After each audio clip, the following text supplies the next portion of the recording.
Tim, hablamos en mensajes anteriores de la importancia de tener cuidado con la falsa doctrina. Pero ¿cómo podemos distinguir entre la falsa doctrina y la verdadera? Sí. Yo creo que la idea es que volvamos a la enseñanza original. Okay. Un ejemplo de eso es que cuando los cristianos judíos llegaron a Antioquía para decirle a los cristianos gentiles que se circuncidaran y ellos no sabían qué hacer, enviaron a Pablo y Bernabé a Jerusalén para hablar con los primeros autoridades, los apóstoles. Es verdad que al hablar con ellos iban a poder determinar correctamente la enseñanza del Espíritu Santo en cuanto al tema. Exacto. Y durante la discusión se levantó Pedro para hablar y él fue un buen representante porque era él quien bautizó al primer gentil.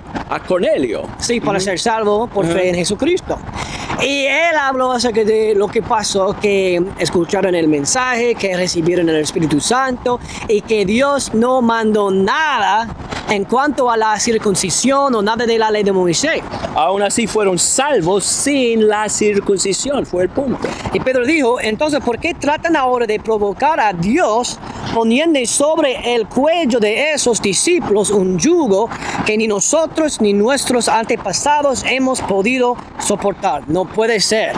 Más bien como ellos creemos que somos salvos por la gracia de nuestro Señor Jesús. Muy bien. Entonces la idea es que la circuncisión había un cambio que ha venido en el Santo Evangelio. Después del original. Exacto. Pero tenemos que mantenernos firmes a las enseñanzas originales. Miren lo que dice Colosenses 1, 5 al 6. De esta esperanza ya han sabido por la palabra de verdad que es el evangelio que ha llegado hasta ustedes.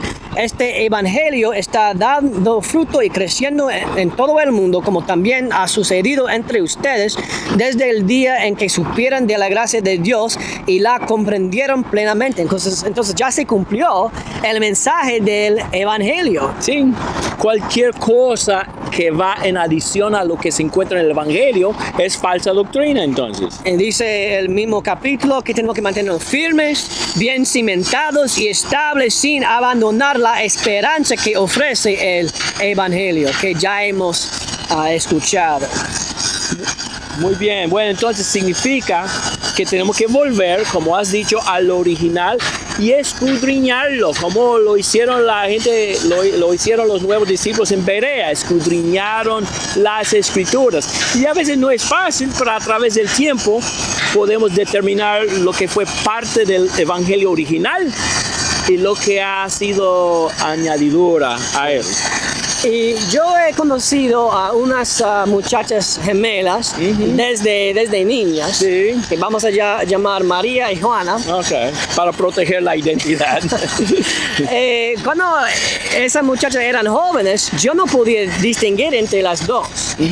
Yo tenía que preguntarle a una, bueno, ¿quién eres tú? Y ella me dijo su nombre y según la ropa, por ese día solamente podía distinguir entre las dos. Así ha pasado conmigo también y con todos nosotros. Pero una apartó de la iglesia y yo seguía conociendo a una y yo pasé mucho tiempo con ella y me acostumbré a ella aún más, y cuando yo vi a la otra fácilmente yo podía distinguir entre las dos. Entonces lo más que entendemos la verdad, lo más vamos a notar los cambios y las enseñanzas diferentes que vienen.